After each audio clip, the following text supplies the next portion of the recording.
Yo, we live. Hey man, welcome back to the Golden Goose DFS show. I am your host, Chandler Blakely, aka Goose, here today bringing you another edition of my starting five for Draftkings and Fanduel. Alright? And before we get into that, man, y'all know we got the lineup review. So, without further ado, let's get right into it, man. Coming and before we do that, man, please hit the subscribe button, hit the like button for your boy. It's greatly appreciated, man. I thank all y'all for tuning in. Appreciate the comments and all the love. All right. Now the lineup review from yesterday. Got my best lineup pulled up with the updated starting five yesterday. Was in the $12 single entry, man. Came in 344th place, won $25. Small little winnings last night, man. Small little winnings, can't be too mad at that. My best lineup put up 252. Yeah, super low scoring tonight, man. I think the winning lineup in this $12 single entry was like 302, 301. So if you find a way to get to 300 tonight, I know you had a big night, man. It was a very weird night, man. I can't remember the last time I seen so many superstars not get there. So if you went with a balanced build was the way to go tonight, man. If you, like I said, if you could figure that out and put and put up 300 tonight, I know you had a decent night, cash, and you should at least made some money, man. All right. But let's get into my review, man. The updated starting five yesterday, if you caught it, was Trey Young, Tyrese Halliburton, Chetty Osman, TLC, and Rashawn Holmes. All right. So coming up with the starting five yesterday, I felt like the last game of the night, the Kings Hawks game, one of the higher totals on the game, one of the higher totals on the slate. I feel like that game wasn't getting enough attention, man. It was like 233 or something like that, and I think the Hawks, it was only like a 3-point spread on there, so it was projected to be a high over and under and a close game. So I thought, but coming into the night, I thought that game wasn't getting enough ownership, so I wanted to take advantage of that and build around that matchup. And besides, if you saw the video yesterday, y'all already knew I like Halliburton, I liked Capella. I like that game a lot, so I just wanted to try to build my starting five from that game, as I felt it wasn't getting enough attention. So I started with Trey Young at the top, man. He was getting lower ownership than this. I know what happened here. I know he would have came in at way lower ownership, but once that Harden news came out, I know a lot of guys late swap. That really probably drove his ownership up once Harden was ruled out. But he was coming in at under 10% to start the day, man. So I wanted to go to Trey Young. I love the matchup against the Kings. I expected it to be a shootout. It's a little lower scoring than I expected, but hey. Trey Young gave us a solid performance, man. 47 DK points. You can't be too mad at that, all right? Like that performance from the Kings. Hate his ownership got that high. We were looking for a little more movement. Wish Harden had to play because I didn't think it was a Harden spot last night anyway. I wasn't on Harden to begin with, so. But we'll take that from Trey Young. My shooting guard for the starting five was Tyrese Halliburton. I was just on him all day, man. You saw the video yesterday. I just felt like he was a great player. I didn't really care about the ownership. Plus, it was 11 gamer. I knew it wasn't going to get too out of hand. The ownership is never going to get really too out of hand on an 11 game slate, unless it's something crazy like you see with Harden being out. That's the only way is a guy's ownership can get super high. So I wasn't too really worried about Tyrese Halliburton ownership here. Gave us a very solid performance, man. Right at 37 DK points for 5,700. You can't be mad at that. The small forward play, Chetty Osman. Once Sexton got ruled out, I figured he'd be starting like most people. I knew he was gonna guard on a little ownership. I didn't think he was gonna get that high, but 37%, man, gave us 15 DK points. Not nearly enough, man. But hey, 4,000, man. He didn't destroy, especially with last night being so low scoring. Coming after that, my power forward play, like I said, TLC, Timothy Luo Cabarrot, 48%. Another guy he was drawing ownership anyway, but once Harden was ruled out, I knew it was gonna go through the roof. He coming in right at 48% on, but gave us 20. Right at 21 DK points. Very solid for the bare minimum guy. I was going to be on TLC regardless, man. I knew he was drawing ownership yesterday, but it was just a case where the guy, he was bare minimum price. you didn't know. I didn't feel like he could duplicate his performance from yesterday, but I know he is a guy who likes to shoot, man. So if he came in and just hit a couple, he didn't have to shoot as good as he shot yesterday. If he just hit a couple and gave us any little thing, I figure it couldn't kill us too bad yesterday, especially since he was drawing the ownership he was drawing. And like I said, I liked his chances in that spot, so I went with him. 20 right at 21 DK points. Can't be mad at that for the bare minimum.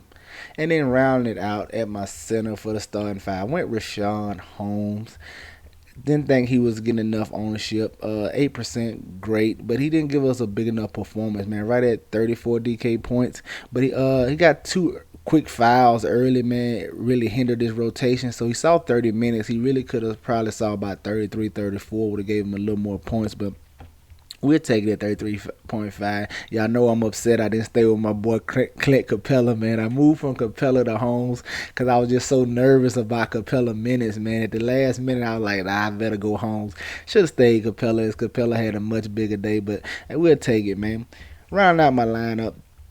Wanted to get some Lou Dort as once SGA rolled out, just a guy I wanted to take a chance on. When Shea Gilgeous-Alexander was ruled out, I knew he would go overlooked. There was other value plays like Osman, Cabarrot. Everybody was on those guys. Even Halliburton drawing some ownership, Devontae Graham. I knew Dort would go overlooked, so I just wanted to try to sneak him in. A little sneaky play right here at shooting guard. It worked out for us as he gave us right at 33 DK points for 5K. Definitely gotta love that. Coming in, roll with two centers, technically two centers. When I went Zubac right here at the center spot going against San Antonio Spurs, really liked him in this matchup. He's been very solid since Ibaka has been ruled out. I just went here for the security, man. Needed a little value savings. So he was at 5,500. I went to him. He gave us right at 31 DK points. Solid there for about 5.5x, 5.4x, somewhere around there. You can't be too mad at that, right? And then finishing out, man, you see it. The big snowflake. Giannis Antetokounmpo let me down, man. But like I said, I'm not too mad. It's pretty much all the superstars failed yesterday. Luka, it didn't matter, man. I don't think the only one who did solid was Vooch. It was a lot of the mid-range guys yesterday that got it done for you. Giannis played 33 minutes. I wanted to go here as the pivot from Luka and Harden because everybody was going there. And once he got ruled in, I figured he wouldn't be that highly owned. And you know Giannis is always a threat for a big game. Got him at 13% ownership. He played 33 minutes, only returned us 35 DK points, man. Very, very, very low output from Giannis. As Middleton and the other guys did all of the heavy lifting. So, but not too mad about it. With Lover at least 50 point from. I thought he was in line. You know, it's Giannis, man. His floor is pretty high. I didn't see 35 coming. If he just get us 45, 50, we really got a chance of making some more noise in this $12 single entry. But there you have it, man. My best lineup with the updated starting five yesterday. 252, finishing the money. Slight winning day over there. Won a little bit of dollar menu money. Can't be too mad at that. Let's take a look at tomorrow and see if we can't increase the bankroll over here, all right? Coming in tomorrow, man. Nice light 5-gamer starting at 7:30. You get an extra 30 minutes to prepare. Shouldn't be. Hopefully, it's not too much going on this slate. We already got most of the major injury news, so hopefully things don't change too much. But coming at the top, man, point guard, I want to go right back to Tyrese Halliburton. Still like the price on him, 6,000. Very, very solid for the minutes he get in the production he provides in this matchup against the Golden State Warriors here. He should draw some ownership today. It's a 5-gamer, so ownership is going to be elevated on pretty much all the good plays. So you got to kind of just play the guys you're most confident in. Don't really worry about ownership too much unless it's just ridiculous today. So I'm just going to play the guys I like today. I know Halliburton going to draw some ownership, especially at this price, especially after having a pretty solid performance last night. But I'm okay with it in this matchup against the Warriors, right? Coming in at shooting guard, my boy CJ McCollum. Yes. I know he's going to draw some ownership today because, like I said, it's a 5-gamer. But hopefully it's not too high because he hasn't had a big performance since his return. But last game out showed me everything I needed to see. He didn't have a good performance. He shot horribly, but he played 34 minutes, saw 19 field goal attempts, and 12 3-point attempts. That's right what those double digit 3-point attempts and things like that. That's what he was doing before he got injured. So let's show him he's trying to get right back to his old production. Love that he got 34 minutes. I'm pretty much gonna be going to CJ McCollum every slate until his price gets to where I think it needs to be. 7,200. Far too cheap for the potential production he has. Like I say, he's going to shoot double-digit 3-point attempts. He's going to be aggressive on the offensive end, and once his shot get to falling, he's going to have a big game for you, man. So I like him in this matchup against the Heat, hoping the people stay away from him, but I'm going to have plenty of CJ McCollum. Coming in is probably my favorite play today, all right? At the small forward spot, I want to look at Kelly Oubre Jr. in this matchup against the Sacramento Kings. You know, I like these up-paced matchups, especially for guys like Kelly Oubre who really play well in transition. He's not really a half-court set guy. If you watch the games most of the time with the Warriors in the half-court set, he pretty much passes the ball and stands behind the three-point arc and just looks to crash the board and things of that nature. He's not really involved in the half-court set. So I think this type of game bodes well for Kelly Oubre as he can get out and run. You know, Fox and the Kings, they're going to push the pace. So I like going to Kelly Oubre in this spot. Had a very solid game last time out. I know he's going to garner some ownership, but I'm okay with going to Oubre right here. Right? Coming in at power forward, want to go back to Tobias Harris. Just been very solid, man. Carrying the offensive load for the 76ers since Embiid is out. Want to go to him in this matchup against the Lakers here. I expect him to keep it going. They're going to need him to score in this matchup to get the win. The Lakers they're not what they are. Of course, they're not what they've been without LeBron and AD, but they still been very scrappy, man. They haven't been getting really crushed. They've been scrappy, fighting to stay in games. So hopefully, you know, that they can push Philly here and Tobias have to score and give us a closer to his ceiling type performance in this matchup. Right? Coming in at center, the guy I want to take a look at, Bam Adebayo. Probably my favorite play today across both sides. You know what I mean? I want to go to Bam in this matchup against Portland. It's the Trailblazers, pace-up matchup. Cantor's not known for his defense, man. Bam can really have a big one in here. The only thing I'm worried about with Bam is him being aggressive on the offensive end. The peripherals, he going to give you that. Rebounds, assists, a steal, maybe a block or two. He's going to give you all the peripherals. I'm just hoping he's aggressive on the offensive end because we don't need one of those nights where, like, Bam usually gives you 10 to 11 field goal attempts. I think 15 is the magic number for him tonight. If he can see 15 or more field goal attempts, he'll have a big night for us, man. I just need him to be aggressive on the offensive end, but I like him either way tonight, especially in this matchup against Portland. There you have it, man. My starting five for DraftKings today: Tyrese Halliburton, CJ McCollum, Kelly Oubre Jr., Tobias Harris, and Bam Adebayo. All right, get you some exposure to these guys, man. Get them in your player pool. You know I'm gonna have plenty of them. All right. Now let's go take a look at what we got for FanDuel for you all. All right. If you're still sticking around with me and haven't hit the subscribe button, what you waiting on, man? Come on, man. We here every day. All right. Coming in at the top on FanDuel, going Shake Milton here, all right? I like the price tag on $5,400. Now this play is stemming on Seth Curry. He's questionable. If he's still out, I'm going with Shake Milton. But if Seth Curry plays, I pivot. I go another direction over here on FanDuel. But for right now, I'm expecting Seth Curry to continue to be out. No need to really rush him back, as Philly's been playing pretty well without Embiid. I want to go to Shake Milton right here at $5,400.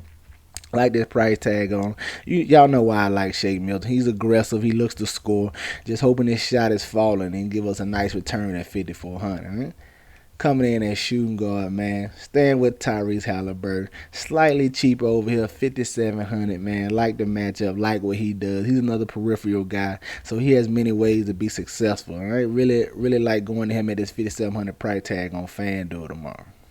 Coming in at small forward, I want to look at R.J. Barrett in this matchup against the Washington Wizards. You know, pace up, fastest team in the league in the Wizards. One of the worst defenses in the league in the Wizards. And Barrett has just been very solid. You know, he's that Knicks rotation. All those guys seeing 32-plus minutes. So That team with the matchup bodes well for RJ Barrett. He's been very solid this year. I like this 6,500 price tag. I have no problem getting to him over here on FanDuel. Power forward. Told you, my boy Bam Adebayo, man. My favorite play today across both sites. Power forward eligible over here on FanDuel. Forces you to a little different build. I like it though. I like him. I just broke down this matchup. I think he can really take advantage of a mismatch against Enes Kanter. All right. And coming in at center, want to roll back with Zubac over here. Same game, same thing. Right back to the Spurs again tonight. Expecting him to see right at 30 minutes. He's a very solid producer. Always has a double potential. And the price tag just refused to move on this guy. So I will keep playing him at this 5,600 price tag. Right? There you have it, guys. My starting five for FanDuel today. Shake Milton, Tyrese Halliburton, RJ Barrett, Bam Adebayo, and Ivica Zubac, man. Get you some exposure to these guys. Get them in your player pool. Don't forget to check back to the video or follow me on Twitter to get the updated starting five about 30 to an hour before lock. Alright? That's going to do it for us here today. Y'all know the motto, chances make champions. Y'all green up tonight. Alright? I'll see y'all tomorrow. Let's go.